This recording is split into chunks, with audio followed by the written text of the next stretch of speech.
So far, I've described Locke's law of nature as a rule which prescribes moral rational action, and it is that. But it also should be pointed out that it grants certain rights to persons and requires certain duties of them. Locke has no worked-out theories of rights.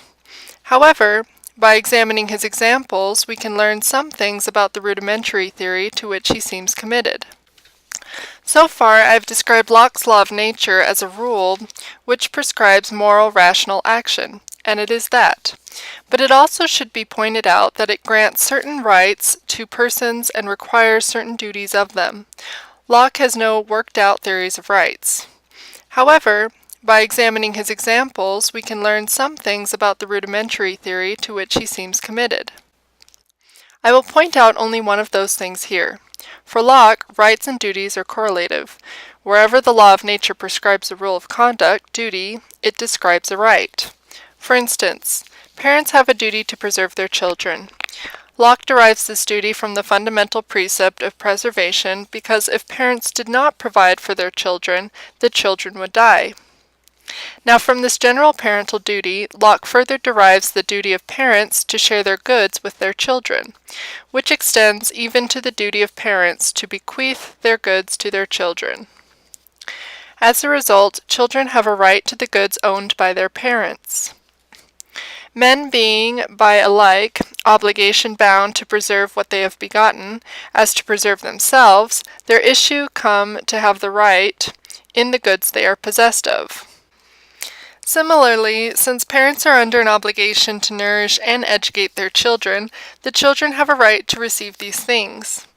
In this case, the parent's duty is logically prior to the children's right, and as far as I am aware, Locke always grounds rights, even the right to possessions, as we shall see, on duties, whether owed to other people or to God. Thus, rights and duties are correlative for Locke. Although in making duties logically prior to rights, Locke differs from the contemporary correlativity thesis as it is usually described, in which a right to X and a duty to provide X are each merely partial descriptions of the same thing, neither being logically prior to the other. And as we will see, Locke sometimes derives a right to X from a duty one has to God to do or have X. For example, as I will argue, men have a right to property because natural law requires it, and everyone is obligated to the law of nature. This notion of an individual having a right to X, because he has a duty to do or have X, further distinguishes Locke's doctrine from the contemporary correlativity thesis. As for him, my right to something can arise out of my duty to God to do or have that thing. There is a good deal of looseness in Locke's notion of correlativity, which is to be expected since he employs the language of rights, but does not work out a theory. For Locke, various rights and duties are correlative for various reasons. Some duties are necessary to fulfill natural law, and these give rise to correlative ideas.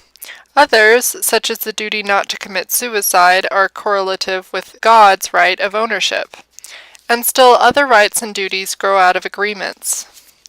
Locke's idea of correlativity is just that rights and duties occur together. He is vague about the reasons for this. This doctrine is obviously important later for Locke's justification of revolution, for when magistrates fail in their duties toward citizens, when the citizens' rights are systematically violated, revolution is justified. And since we sometimes have a duty to protect the rights of ourselves or others, this implies that for Locke, revolution may sometimes be a duty. This is especially so since the obligations of natural law are drawn closer in civil society. Of course, he recognizes that there are some who will not obey the law of nature. He implies, however, that such a person is the exception to the harmonious rule, describing him as degenerate and declaring himself to quit the principles of human nature and to be a noxious creature. But since such individuals do exist, and because Locke seemingly realizes that similar tendencies tempt all men, at least occasionally, to uphold natural law and deter future transgressions, the rational man has the right to punish criminals. For if no one had such a right, the law of nature would be in vain. In order for the law not to be in vain, then, punishment of its transgressors is required, and its existence mandates that some have a right to punish. Although it would be odd to say, and Locke does not, that criminals therefore have a duty to be punished, I think that, on his view, it is true nevertheless that they are obliged to submit to punishment.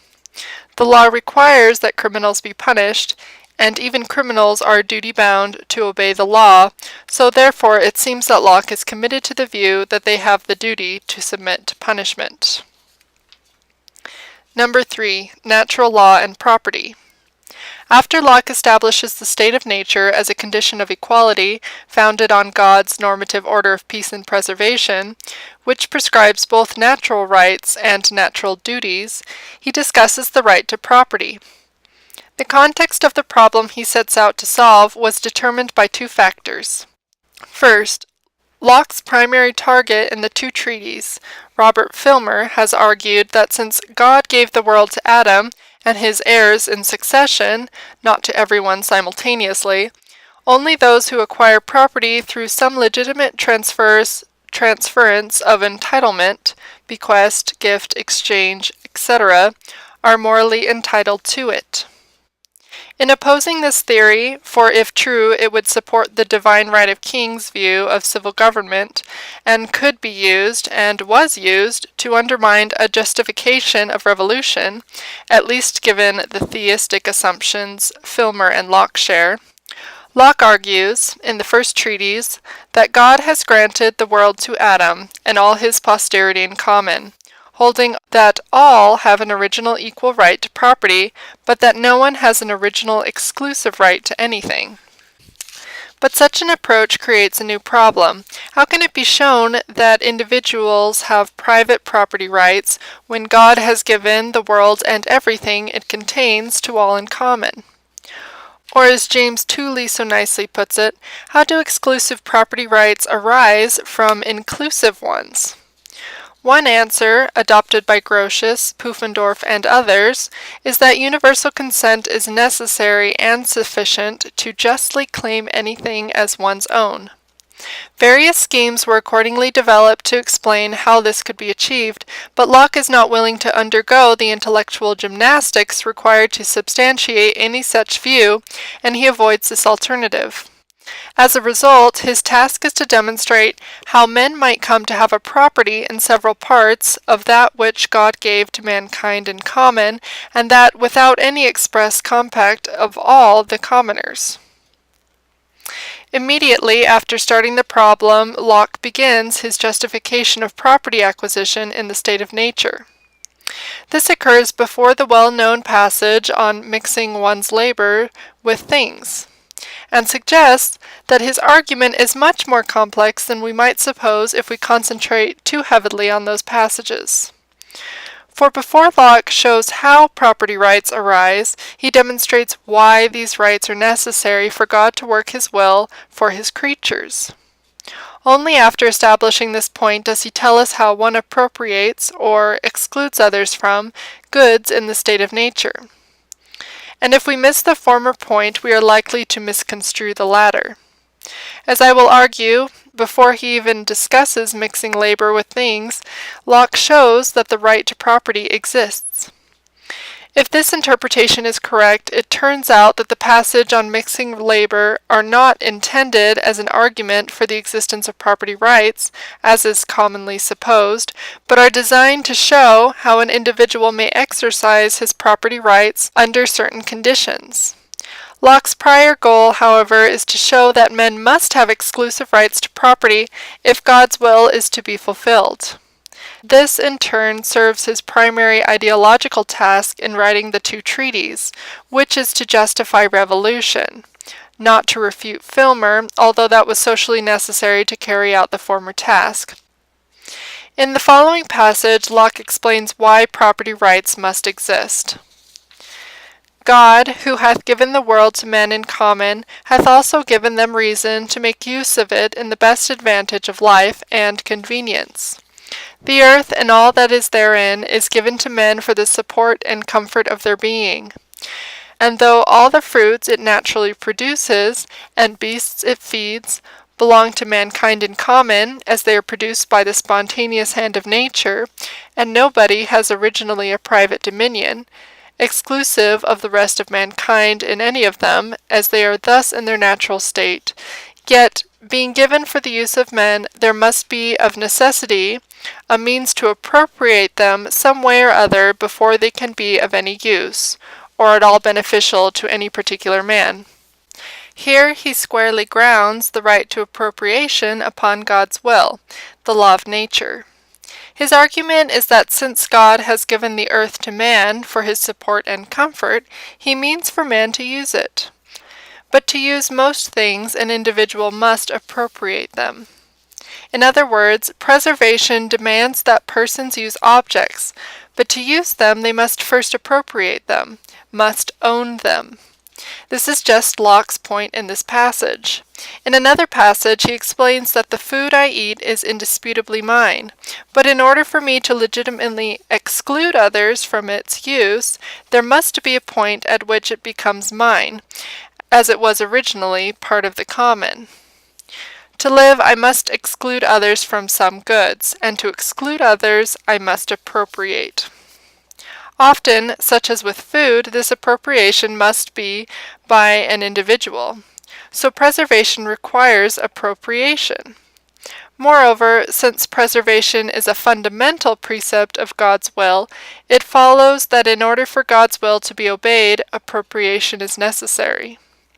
And if appropriation is necessary, it must be the case that persons have a right to appropriate. Finally, since appropriation is one means for establishing exclusive ownership, if one has a right to appropriate things, one has a right to own them. So for Locke, exclusive ownership of property, which can begin, and in the state of nature does begin, when certain conditions are met, by appropriation, is justified, because it is necessary for the fulfillment of God's will, and is a duty owed to God. Now that he has shown that exclusive property rights exist, Locke next addresses the different questions of how an object becomes one's exclusive possession. How does an object become mine? The answer, of course, is when I mix my labor with the object. However, there is another question involved as well. Why does my labor mark off an object as mine? Locke spends a considerable amount of effort answering that one, giving essentially two different responses to it. It is important to see, however, that having shown that property rights exist in general, Locke now addresses the different question of how it is possible for an individual to have property in any particular object. This is an essential part of his complete justification of property rights, to be sure, but he tells us how we can have exclusive property rights only after he has shown that it must be the case that we have them. The first response that he gives to the question of why one's labor distinguishes labor on objects as one's own is something of a slippery slope argument. Yet his apparent intention is not to offer a tautly compelling argument for his conclusion, but to invite his readers to consider whether the conclusion is reasonable. He that picks and eats some apples, Locke observes, has clearly appropriated them, for the nourishment they provide is undeniably his and no one else's. He continues, I ask then, when did they begin to be his? When he digested, or when he eat, or when he boiled, or when he brought them home, or when he picked them up? Locke's point here is simply that there is no good reason to deny the objects become one's own when one labors on them. Everyone grants that the nourishment one gets from an apple is rightfully one's exclusive property. It would be absurd to deny that. Similarly, just as the apple when digested is one's exclusive property, it is also one's property when one eats it, and so on. Therefore, it seems that one's labor in picking up the apple marks it as one's own, or at least there is no good reason to deny that it does. Locke's second response to the question of why one's labor marks off an object as one's own is found in several passages. In one, he says that a man owns his labor, and whatever he mixes that labor with is properly his. In another, he claims that labor adds value to a thing as much as 99 out of 100 of the value of the products of the earth useful to the life of man is owing to man's labor. And in yet another, he tells us that if anyone other than the laborer desires to meddle with an object improved by that labor, he desires the benefit of another's pains, which he had no right to. Although each of these passages gives a slightly different explanation of how labor makes appropriation possible, they are not, contrary to Becker, three separate attempts to justify property acquisition. As I've argued, prior to these passages, Locke gives that argument. Rather, they are all part of a single attempt to show that it is possible for appropriation to occur, given that appropriation must occur because preservation demands it. Here he merely shows how an individual exercises those rights granted him by the law of nature.